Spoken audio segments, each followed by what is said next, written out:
ಚುನಾವಣಾ ಸಂದರ್ಭದಲ್ಲಿ ನಮ್ಮ ಪಕ್ಷದ ಪ್ರಣಾಳಿಕೆಯನ್ನು ಜನರ ಮುಂದೆ ಇಟ್ಟಿದ್ದೇವೆ. ಆ ಪ್ರಣಾಳಿಕೆ ನಾವು ಜನರ ಮುಂದೆ ಇಟ್ಟು ಜನರಿಗೆ ನಾವು ಅಭಯ ಕೊಟ್ಟಿದ್ದೀವಿ, ಮಾತು ಕೊಟ್ಟಿದ್ದೀವಿ. ಅದರಂತೆ ನಡ್ಕೋಬೇಕು. ನಾವು ಪಕ್ಷ ಅಧಿಕಾರಕ್ಕೆ ಬಂದು 1 ವರ್ಷ 3 ತಿಂಗಳಾಯ್ತಾ ಬರ್ತಾ ಇದೆ. ಇನ್ನು 3 ತಿಂಗಳಾಗಿಲ್ಲ, 3 ತಿಂಗಳಾಗ್ತಾ ಇದೆ. 2 ಆಯವ್ಯಯಗಳನ್ನು ಮಂಡಿಸಿದ್ದೀವಿ.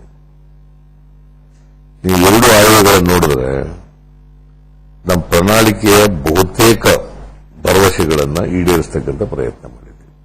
ಬರೀ ಅನ್ನಭಾಗ್ಯ ಒಂದೇ ಅಲ್ಲ, ನೀರಾವರಿಗೆ ಹಣ ಕೊಟ್ಟಿದ್ದೀವಿ, ಮಾತು ಕೊಟ್ಟಂತೆ ಹಣ ಕೊಟ್ಟಿದ್ದೀವಿ. 10,000 ಕೋಟಿ ನೀರಾವರಿಗೆ ಖರ್ಚು ಮಾಡ್ತೀವಿ ಪ್ರತಿ ವರ್ಷ ಅಂತ ಹೇಳಿದ್ದು. ಕಳೆದ ವರ್ಷ 10,000 ಕೋಟಿ ನೀರಾವರಿಗೆ ಇಟ್ಟಿದ್ದು. ಈ ವರ್ಷ 11,300 ಕೋಟಿ ಇಟ್ಟಿದ್ದೀವಿ. 11,300 ಕೋಟಿ ಇಟ್ಟಿದ್ದೀವಿ. ಪಿಡಬ್ಲ್ಯೂಡಿನಲ್ಲಿ ಕೆಲಸಗಳಾಗ್ತಾ ಇದೆ, ಗ್ರಾಮೀಣಾಭಿವೃದ್ಧಿನಲ್ಲಿ ಕೆಲಸಗಳಾಗ್ತಾ ಇದೆ. ಜೊತೆಗೆ ನಾವು ಅಧಿಕಾರಕ್ಕೆ ಬಂದ ಮೇಲೆ ಬಹುಶಃ ಯಾವ ಹಿಂದಿನ ಸರ್ಕಾರನೂ ಕೂಡ ರೈತರು ಬೆಳೆದಂತ ಬೆಳೆಗಳನ್ನ ಬೆಲೆ ಬಿದ್ದೋದಾಗ ಅವರಿಗೆ ಬೆಂಬಲ ಬೆಲೆ ಕೊಟ್ಟು ಕೊಂಡ್ಕೊಂಡಂತ ನಿದರ್ಶನ ಇಲ್ಲ. ಸುಮಾರು 2,000 ಕೋಟಿ ರೂಪಾಯಿಗಳಷ್ಟು ಖರ್ಚು ಮಾಡಿ, ಅದು ಭತ್ತ ಇರ್ಬೋದು, ರಾಗಿ ಇರ್ಬೋದು, ಜೋಳ ಇರ್ಬೋದು, ಆಮೇಲೆ ಶೇಂಗಾ ಇರ್ಬೋದು, ತೊಗರಿ ಇರ್ಬೋದು, ಕೊಬ್ಬರಿ ಇರ್ಬೋದು, ಆಮೇಲೆ ಕಬ್ಬಿಗೆ ಬೆಂಬಲ ಬೆಲೆ ಕೊಟ್ಟದ್ದು ಇದು ಯಾವ ಸರ್ಕಾರವೂ ಮಾಡಿಲ್ಲ. ಈಗ ನಿಮಗೊಂದು ಉದಾಹರಣೆಗೆ ಹೇಳ್ತೇನೆ. ರೈತರಿಗೆ ಹಾವೇರಿ ಜಿಲ್ಲೆಯಲ್ಲಿ ಹತ್ತಿ ಬೀಜ ಕಳಪೆ ಬೀಜ ಆಗಿದೆ ಅಂತೇಳಿ ರೈತರು ನಮಗೆ ಬೆಳೆ ಹೋಯಿತು ಅಂತ, ನಷ್ಟ ಆಯಿತು ಅಂತ ಬಂದರು. ಅದು ಫಸ್ಟ್ ಟೈಮ್ ಒಂದು ಬೀಜ ಕೊಟ್ಟು ಆ ಬೀಜದಿಂದ ನಾವು ಬೆಳೆ ನಷ್ಟ ಆಯಿತು ಅನ್ನೋದಕ್ಕೆ ಪರಿಹಾರ ಕೊಟ್ಟದ್ದು. ಆಮೇಲೆ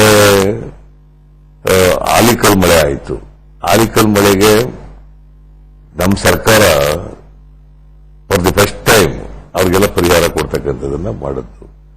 ಅಡಿಕೆ ಬೆಳೆಗೆ ರೋಗ ಬಂತು, ಅದಕ್ಕೆಲ್ಲ ಪರಿಹಾರ ಕೊಡ್ತಕ್ಕಂಥದನ್ನ ಮಾಡಿದ್ರು. ಇಂದು ಯಾವ ಸರ್ಕಾರ ಮಾಡಿತ್ತು ಹಿಂಗೆ? ಅನ್ನಭಾಗ್ಯ ಅನ್ನೋದು ಒಂದೇ ಹೇಳ್ತಾ ಇದ್ದಾರೆ ಹೊತ್ತು. ಅನ್ನಭಾಗ್ಯ, ಕ್ಷೀರಭಾಗ್ಯ, ರೈತರಿಗೆ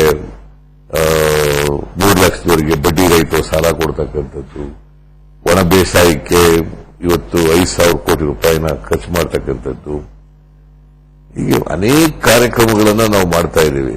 ಆದ್ರೆ ಬರೀ ಅನ್ನಭಾಗ್ಯ ಅಷ್ಟೇ ಮಾಡಿದ್ದಾರೆ ಅಂತಲ್ಲ. ನಮ್ಮ ಬಜೆಟ್ ನೋಡಬೇಕು, 2 ವರ್ಷದ ಬಜೆಟ್ಗಳನ್ನ ನೋಡಬೇಕು.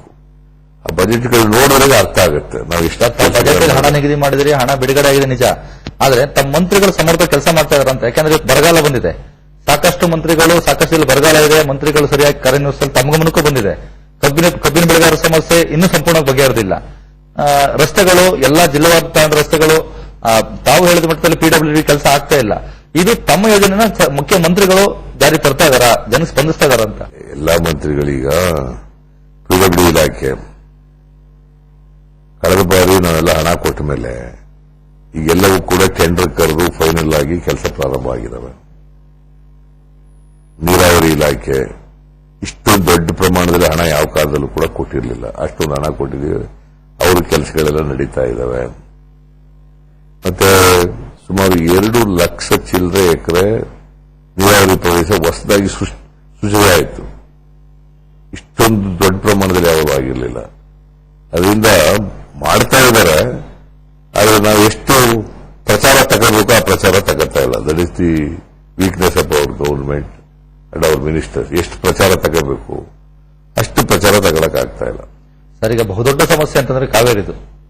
ತಮ್ಮ ಸರ್ಕಾರ ಕಾವೇರಿ ಇಶ್ಯೂ ಅಲ್ಲಿ ಯಾವ ನಿಲುವು ತಾಳುತ್ತೆ, ಏನೇನು ಪ್ರಯತ್ನಗಳು ಮಾಡುತ್ತೆ ನಮ್ಮ ರಾಜ್ಯದ ಜನರಿಗೆ ನಿಜವಾದ ನ್ಯಾಯ ಒದಗಿಸಕ್ಕೆ ತಾವೇನ್ ಮಾಡ್ತೀವಿ? ಈಗ ಕಾವೇರಿ ವಿಚಾರದಲ್ಲಿ ರಾಜಕೀಯ ಇಲ್ಲ.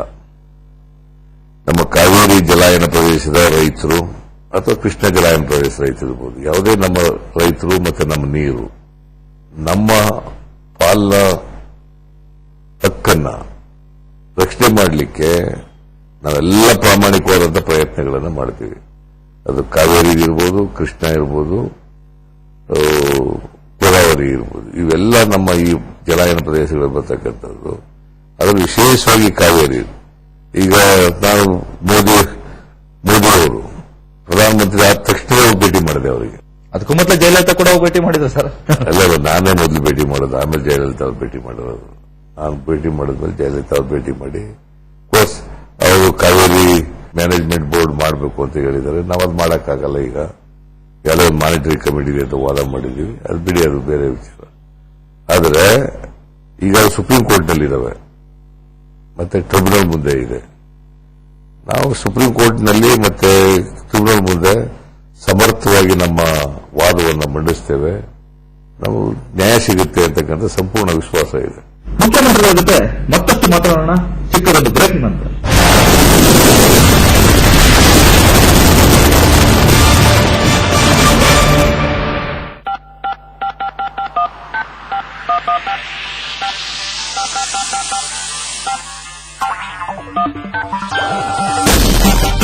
ಪಡೆಯಿರಿ ಸೂಪರ್ ಫಾಸ್ಟ್ 3G ಸ್ಪೀಡ್ ಎಲ್ಲ ಕಡೆಯಲ್ಲಿ.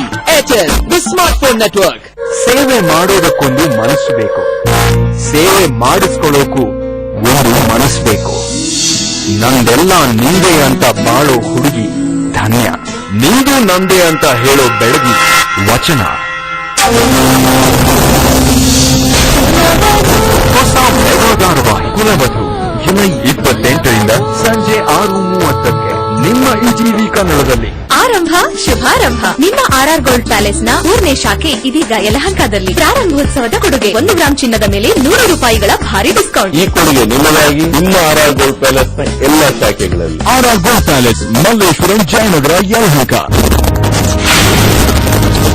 ಇದು ಮಾಯೆ ಅಲ್ಲ, ಇಲ್ಲಿ ರೇಖಿ ಚಿಕಿತ್ಸೆಯ ಅಗತ್ಯವಿಲ್ಲ. ಯೋಗ ನಿದ್ರೆಗೆ ನೀವೇ ಹೋಗಬೇಕಾಗೂ ಇಲ್ಲ. ಆದರೂ ನಿಮ್ಮ ಸಮಸ್ಯೆಗಳಿಗೆ ಖಚಿತ ಪರಿಹಾರ. ಮಂಜುನಾಥ ಶಾಸ್ತ್ರಿಯವರು ನೀಡುವ ಅಪರೂಪದ ಚಿಕಿತ್ಸೆಯ ನಿರ್ದಿಷ್ಟ ಕಾರ್ಯಕ್ರಮ ಜನ್ಮ ಜನ್ಮಾಂತರ.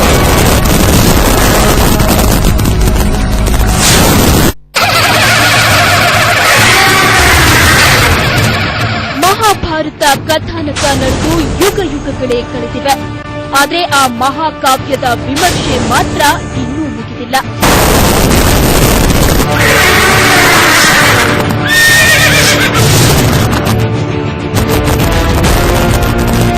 ಈಗ ಮಹಾಭಾರತದ ಪಾತ್ರಗಳು ನೇರವಾಗಿ ಕಟ್ಕಟಿಗೆ ಬರುತ್ತಿವೆ.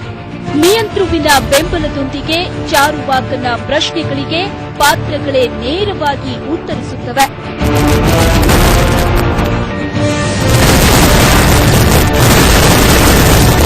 ನಿಮ್ಮ ಜ್ಞಾನ ವೃದ್ಧಿಗಾಗಿ ಕಟಕಟೆಯಲ್ಲಿ ಮಹಾಭಾರತ.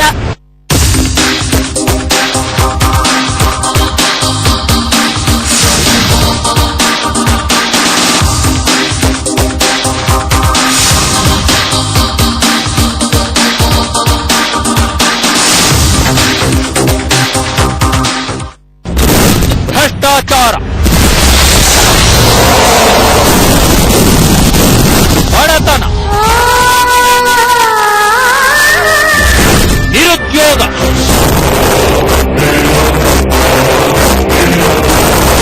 ಮೂಢನಂಬಿಕೆ,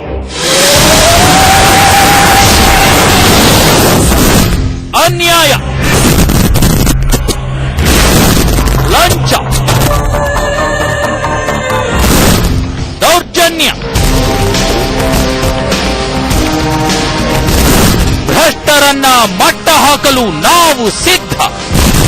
ನೀವು ಭ್ರಷ್ಟರೇ ಎಚ್ಚರ. ವಿಶೇಷ ಕಾರ್ಯಕ್ರಮ ಸೋಮವಾರದಿಂದ ಶುಕ್ರವಾರ ಬೆಳಗ್ಗೆ 10:30ಕ್ಕೆ.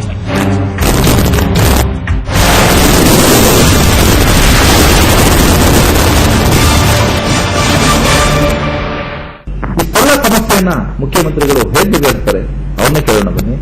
ಸರ್, ಇಷ್ಟೆಲ್ಲ ಮಾಡ್ತಾ ಇದ್ದೀರಿ, ಆದರೆ ಪಾರ್ಲಿಮೆಂಟ್ ಚುನಾವಣೆಯಲ್ಲಿ ತಮ್ಮ ಪಕ್ಷನ ಜನ ಬೆಂಬಲಿಸಲಿಲ್ಲ ಅಂದ್ರೆ ಅದರ ಅರ್ಥ ಸಿದ್ದರಾಮಯ್ಯ ಅವ್ರ ನಡೆ ಜನಕ್ಕೆ ಇಷ್ಟ ಆಗ್ತಾ ಇಲ್ವೋ?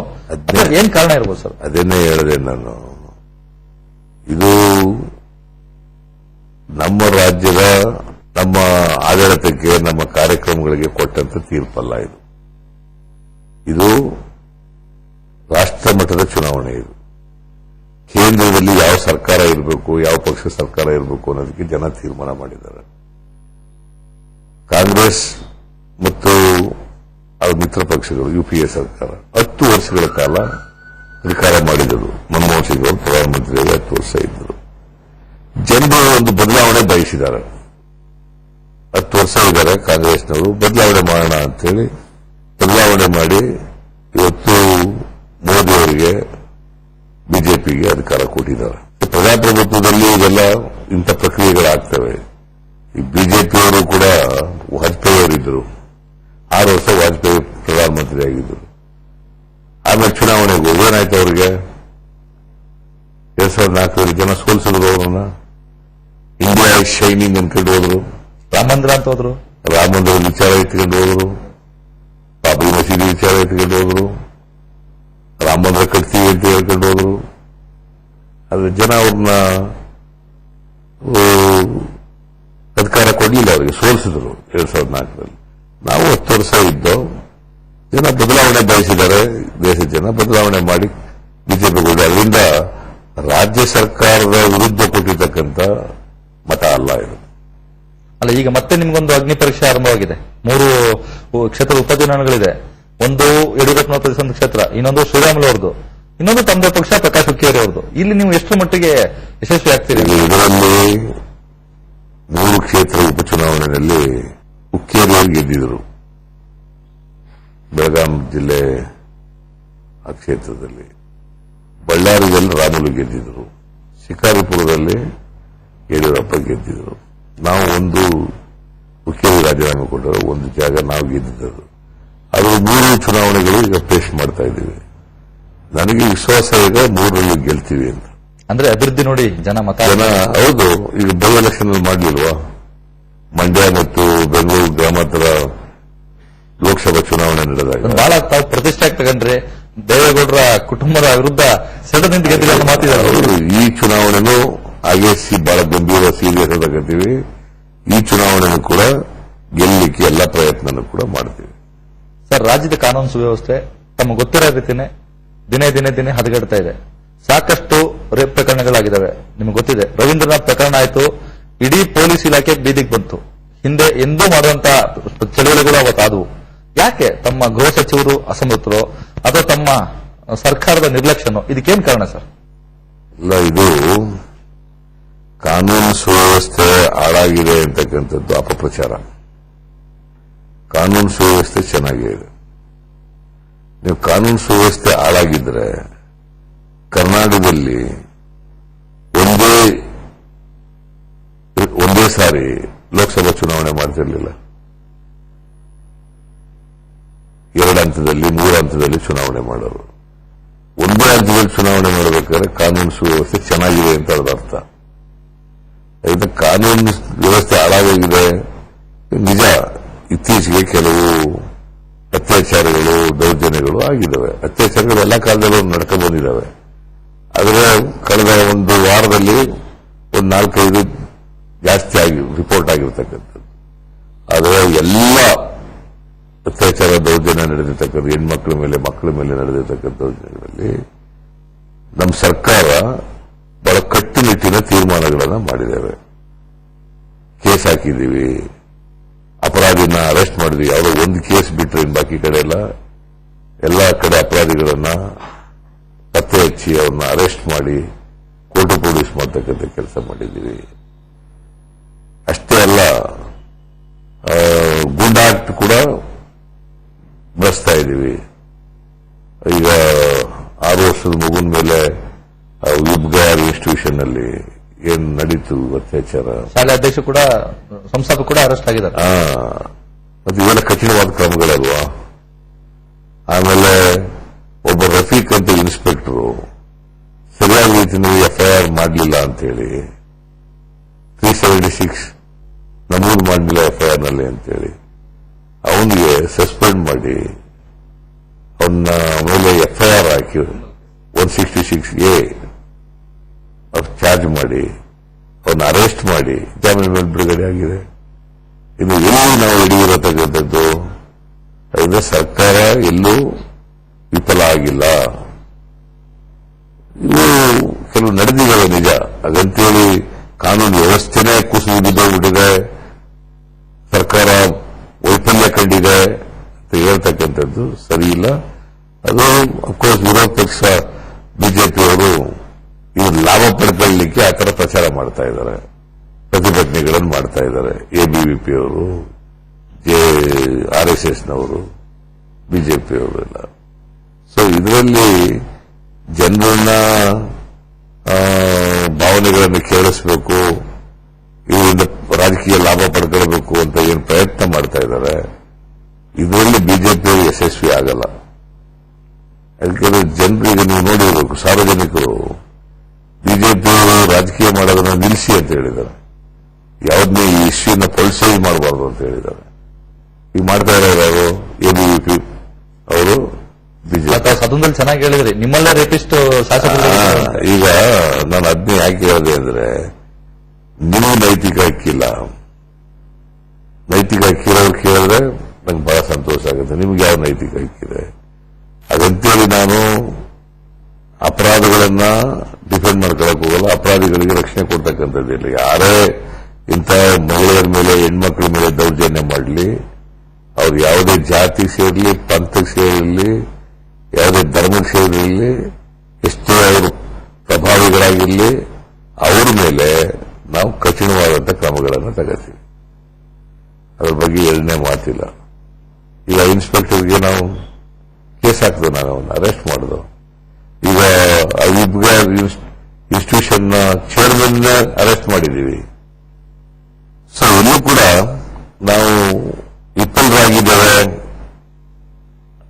ನಮ್ಮ ಇಲ್ಲಿ ಕಾನೂನು ವ್ಯವಸ್ಥೆ ಕೆಟ್ಟೋಗಿದೆ ಅಂತ ಹೇಳ್ತಕ್ಕಂಥದ್ದು ಅದು ರಾಜಕೀಯವಾಗಿ ನಮ್ಮ ವಿರೋಧಿಗಳು ಮಾಡ್ತಾ ಇರತಕ್ಕಂಥ ಅಪಪ್ರಚಾರದ ಹೊರತು ಇದರ ಸತ್ಯ ಇಲ್ಲ. ಸರ್, ಇನ್ನೊಂದು ಕಡೆ ಬಂದ್ರೆ ಬೆಂಗಳೂರಿನ ಕಮಿಷನ್ ಬದಲಾಯಿಸ್ತೀರಿ, ಜಂಟಿ ಪೊಲೀಸ್ ಆಯುಕ್ತ ಬದಲಾಯಿಸ್ತೀರಿ. ಅಂದ್ರೆ ಎಲ್ಲೊಂದ್ ಕಡೆ ತಾವು ಅದನ್ನ ಸಮರ್ಥನೆ ಮಾಡ್ಕೊಂಡಂಗಲ್ವಾ ಸರ್? ಕಾನೂನು ಸುವ್ಯವಸ್ಥೆ ಸರಿ ಇಲ್ಲ, ಅಧಿಕಾರಿಗಳ ಬದಲಾಯಿಸೋಣ ಅನ್ನೋದು ತಮ್ಮ ನಿಲುವಲ್ವಾ ಅಂತ? ಅಧಿಕಾರಿಗಳು ಬದಲಾವಣೆ ಮಾಡಿದ ತಕ್ಷಣ ನಾವು ಒಪ್ಕೊಂಡಿದ್ದೀವಿ ಅಂತಲ್ಲ, ಇದು ಅಡ್ಮಿನಿಸ್ಟ್ರೇಟಿವ್ ಪ್ರಾಸೆಸ್. ಅವ್ರು ಹಿಂದೆ ಇದ್ದವರು 1 ವರ್ಷ ಆಗಿತ್ತು, ಒಂದು ಬದಲಾವಣೆ ಮಾಡಿದ್ದೀವಿ. ಹೊಸ ಕಮಿಷನರ್ ಬರಬೇಕು ಅಂತ. ಜೊತೆಗೆ MN ರೆಡ್ಡಿ ಹಾಕಿದ್ದೀವಿ ಹೊಸದಾಗಿ. ಅವ್ರು ಲಾರ್ಡ್ ಆರ್ಡರ್ನಲ್ಲಿದ್ದರು, ಅದು ಈಸ್ ಎ ಸೀನಿಯರ್ ಮೋಸ್ಟ್. ಅದಕ್ಕೋಸ್ಕರ ಅವನ್ನ ಅಲ್ಲಿ ಕಮಿಷನರ್ ಮಾಡಿದ್ದೀವಿ. ಕಮಿಷನ್ ಬದಲಾವಣೆ ಕೂಡ ಅಲ್ಲಿ ಒಂದು ಒಕ್ಕಲಿಗ ಅಭ್ಯರ್ಥಿನ ತರಬೇಕು ಅಂತ ತಾವು ಪ್ರಯತ್ನ ಮಾಡಿದ್ರಿ, ಅದು ಸಾಧ್ಯವಾಗಲಿಲ್ಲ ಅನ್ನೋ ಮಾತು ಕೇಳಿ ಬರ್ತಾ ಇದೆ. ಕಮಿಷನ್ ಹುದ್ದೆಗೆ ಕಿಶೋರ್ ಚಂದ್ರನ್ ತರಬೇಕು ಅನ್ನೋ ಬಹಳ ಪ್ರಯತ್ನ ಮಾಡಿದ್ರೆ, ಅದು ಮುಖ ಒಕ್ಕಲಿಗರನ್ನ ಸಮಾಧಾನ ಮಾಡಬೇಕು ಅನ್ನೋ ಪ್ರಯತ್ನ ಮಾಡಿದ್ರೆ ಅದು ಆಗ್ಲಿಲ್ಲ. ಇಲ್ಲ ಕಮಿಷನರು ನಾವು ಕಿಶೋರ್ ಚಂದ್ರ ಅವರಿಗೆ ಲಾರ್ಡ್ ಆರ್ಡರ್ ಕೊಟ್ಟಿದ್ದೀವಿ. ಈ ADGP ಲಾರ್ಡ್ ಆರ್ಡರ್ ಈಗ ಬಹಳ ಜವಾಬ್ದಾರಿ ಸ್ಥಾನ ಕೊಟ್ಟಿದ್ದೀವಿ. ಇಡೀ ರಾಜ್ಯದ ಕಾನೂನನ್ನು ನೋಡ್ಕೊಳ್ತಕ್ಕಂಥದ್ದು, ಕಾನೂನು ಸುವ್ಯವಸ್ಥೆ ನೋಡ್ಕೊಳ್ತಕ್ಕಂಥದ್ದು. ADGP lord order for the state. Sir, ಇನ್ನೊಂದು ಕಡೆ ಬಂದ್ರೆ ತಮ್ಮ ಪಕ್ಷದ ಒಳಜಗಳ ಇನ್ನೂ ಇದೆಯಾ? ಒಳಜಗಳ ಇದೆಯಾ ಹೆಂಗೆ ಹೇಳೋದು? ಯಾಕೆಂದ್ರೆ ಪರಮೇಶ್ವರ್ ಅವರು ನಿಮ್ಗೆ ಗೊತ್ತು, ಇವತ್ತಿಂದ ಅಲ್ಲ 1 ವರ್ಷ 3 ತಿಂಗಳಿಂದನೂ ಉಪಮುಖ್ಯಮಂತ್ರಿ ಆಗ್ಬೇಕು ಅನ್ನೋ ಪ್ರಯತ್ನದಲ್ಲಿದ್ದಾರೆ. ತಾವಾದ ಅಡ್ಡ ಆಗಿದ್ದೀರಿ. ಮತ್ತೆ ಒಂದಷ್ಟು ಜನ ಕೆಲಸ ಮಾಡದೇ ಇರುವಂತ ಸಚಿವರಿದ್ರು ಕೂಡ ಅವ್ರನ್ನ ತಾವು ಪ್ರೊಟೆಕ್ಟ್ ಮಾಡ್ತಾ ಇದ್ದೀರಿ. ನಿನ್ನೆ ಕೂಡ 35 ಜನ ಶಾಸಕರು ತಮ್ಮನ್ನು ಭೇಟಿ ಮಾಡಿದ್ದಾರೆ, ನಿಗಮ ಮಂಡಳಿ ಬೇರೆ ಬೇರೆ ಅವಕಾಶ ಕೊಡಿ ಅಂತ ಕೇಳಿದ್ದಾರೆ. ಇದು ಕಾರ್ಯಕರ್ತರಿಗೆ ಅವಕಾಶ ಸಿಗ್ತಾ ಇಲ್ವಾ ಅಂತ? ನೋಡಿ, ನಿನ್ನೆ 30 ಜನ MLAಗಳು ಭೇಟಿ ಮಾಡಿದ್ದದು, ನಾವು ಕರೆದಿದ್ದದು ಈ 3 ಕಡೆ ಉಪಚುನಾವಣೆ ನಡೀತಾ ಇದೆಯಲ್ಲ, ಅದರ ಬಗ್ಗೆ ಚರ್ಚೆ ಮಾಡಲಿಕ್ಕೆ. ಹಾಗಿದ್ರೆ ಎಲ್ಲ MLAಗಳು ಕರೀತಿದ್ದೆ, ಅವರಾಗಿ ಭೇಟಿ ಮಾಡೋದು, ನಾವು ಕರೆದಿರೋದಲ್ಲ. ಅಷ್ಟು ಜನ 30 ಜನ ಬಂದು ಅವರು ನಾವು ಚುನಾವಣೆ ಹೇಗೆ ಮಾಡಬೇಕು ಏನು ಅಂತ ಚರ್ಚೆ ಮಾಡಲಿಕ್ಕೆ ಬಂದು ಸೇರಿದ್ದದು ನಿನ್ನೆ. ಅದರಿಂದ ನಮ್ಮ ಮೇಲೆ ಏನೋ MLAಗಳೆಲ್ಲ ಅಸಮಾಧಾನ ಇದೆ, ಅದಕ್ಕೋಸ್ಕರ ಎಲ್ಲ ಬಂದು ಭೇಟಿ ಮಾಡಿದ್ರು. ತಮ್ಮನ್ನ ಮಂತ್ರಿಮಂಡಲ ಮಾಡಬೇಕು ಪ್ರಯತ್ನಗಳು ಕೂಡ ಪಕ್ಷದ ಒಳಗಡೆ ನಡೀತಾ ಇದೆ, ಈ ತರದ್ದು ಚರ್ಚೆ ಇದೆ ಸರ್. ಅವೆಲ್ಲ ಗಾಳಿ ಸುದ್ದಿಗಳು. ಯಾರು ಆ ಪ್ರಯತ್ನ ಮಾಡಲ್ಲ. ನಾವೆಲ್ಲರೂ ಕೂಡ ನಮ್ಮ MLAಗಳು ನಾವೆಲ್ಲ ನಮ್ಮ ಸಂಬಂಧ ಚೆನ್ನಾಗಿದೆ. ಮಂತ್ರಿಮಂಡಲದ ಸದಸ್ಯರು ಕೂಡ ನಮ್ಮ ಜೊತೆಯಲ್ಲಿ ಸಂಬಂಧ ಚೆನ್ನಾಗಿ ಇಟ್ಕೊಂಡಿದ್ದಾರೆ. There is a perfect coordination and understanding. Among the cabinet ministers.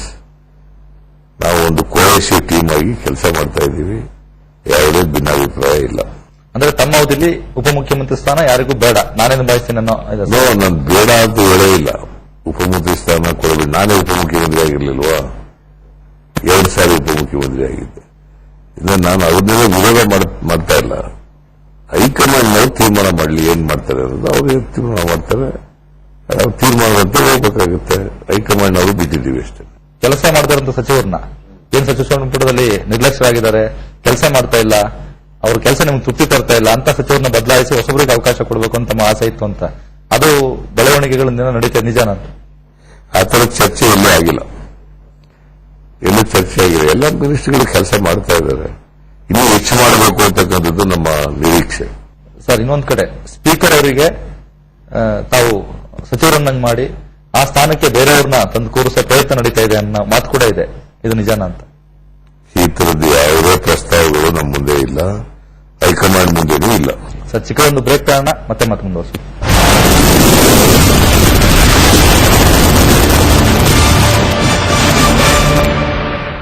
Choice ಇಲ್ಲ, ನೀವು ಇದನ್ನ ಮಾಡ್ಲೇಬೇಕು. ಆದ್ರೆ ಪ್ರಿಯಾ, ಇಷ್ಟು ಕಮ್ಮಿ ಟೈಮಲ್ಲಿ ಇಷ್ಟೆಲ್ಲ ಆಗೋದು ಹೇಗೆ? ಸಾರಿ ಗಾಯ್ಸ್, ನೀವು ಇದನ್ನ ಮ್ಯಾನೇಜ್ ಮಾಡ್ಲೇಬೇಕು. ಓಕೆ, ಈಗ ಸ್ಟಾರ್ಟ್ ಮಾಡಿ.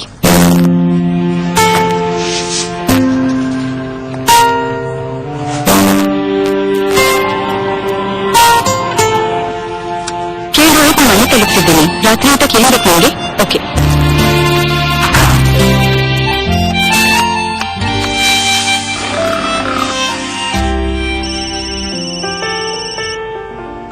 ಟೈಮ್ ಆಗುತ್ತೆ. ಬಾಸ್ ತುಂಬಾ ಕೆಲಸ ಕೊಟ್ಟಿದ್ದಾರೆ. ಬಾಯ್.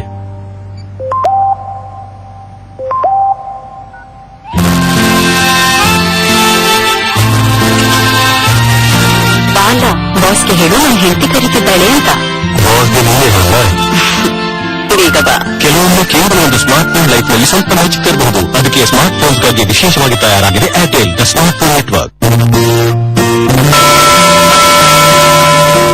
ಈಗ ಎಲ್ಲ ಮಕ್ಕಳು ಸುಲಭವಾಗಿ ಶಾಲೆಗೆ ಹೋಗ್ಬೋದು. ಯಾಕೆ ಗೊತ್ತಾ? ಸರ್ಕಾರದ ಕಡ್ಡಾಯ ಶಿಕ್ಷಣ ನೀತಿ ಪ್ರಕಾರ 6 ರಿಂದ 14 ವರ್ಷದ ಎಲ್ಲ ಮಕ್ಕಳು ಶಿಕ್ಷಣ ಪಡಿಬಹುದು. ನಿಮ್ಮ ಮಕ್ಕಳನ್ನ ಹತ್ತಿರದಲ್ಲಿರೋ ಯಾವ್ದಾದ್ರೂ ಶಾಲೆ ಕಳಿಸಿ, ಅವ್ರ ಭವಿಷ್ಯನ ರೂಪಿಸಿ. ಇದು ನಮ್ಮೆಲ್ಲರ ಜವಾಬ್ದಾರಿ. ಶಿಕ್ಷಣವೇ ಶಕ್ತಿ ಅಲ್ವಾ?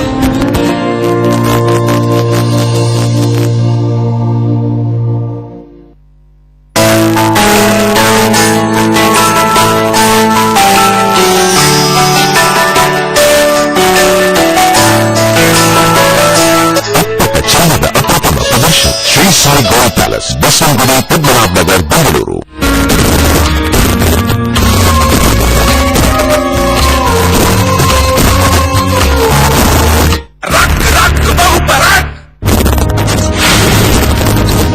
ಇದು ಮಾಯೆ ಅಲ್ಲ.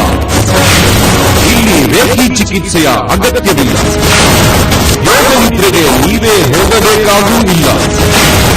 ಆದರೂ ನಿಮ್ಮ ಸಮಸ್ಯೆಗಳಿಗೆ ಖಚಿತ ಪರಿಹಾರ. ಮಂಜುನಾಥ ಶಾಸ್ತ್ರಿಯವರು ನೀಡುವ ಅಪರೂಪದ ಚಿಕಿತ್ಸೆಯ ವಿಭಿನ್ನ ಕಾರ್ಯಕ್ರಮ. ಜನ್ಮ ಜನ್ಮಾಂತರ.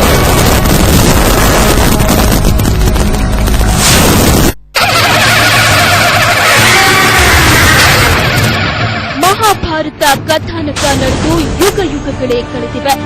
ಆದರೆ ಆ ಮಹಾಕಾವ್ಯದ ವಿಮರ್ಶೆ ಮಾತ್ರ ಇನ್ನೂ ಮುಗಿದಿಲ್ಲ.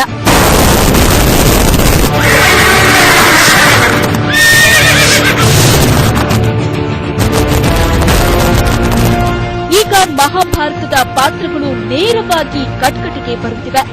ನಿಯಂತ್ರುವಿನ ಬೆಂಬಲದೊಂದಿಗೆ ಚಾರುವಾಕನ ಪ್ರಶ್ನೆಗಳಿಗೆ ಪಾತ್ರಗಳೇ ನೇರವಾಗಿ ಉತ್ತರಿಸುತ್ತವೆ.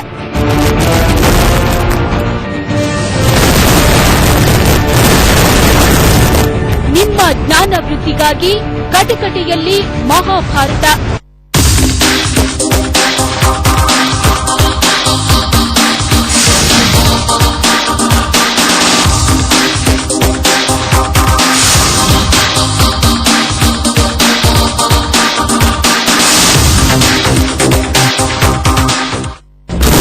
ಭ್ರಷ್ಟಾಚಾರ, ಬಡತನ, ನಿರುದ್ಯೋಗ,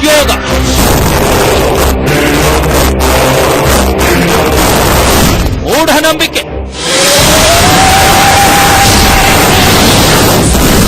ಅನ್ಯಾಯ, ಲಂಚ, ದೌರ್ಜನ್ಯ, ಭ್ರಷ್ಟರನ್ನ ಮಟ್ಟ ಹಾಕಲು ನಾವು ಸಿದ್ಧ. ನೀವು ಭ್ರಷ್ಟರೇ ಎಚ್ಚರ. ವಿಶೇಷ ಕಾರ್ಯಕ್ರಮ ಸೋಮವಾರದಿಂದ ಶುಕ್ರವಾರ ಬೆಳಗ್ಗೆ 10:30ಕ್ಕೆ.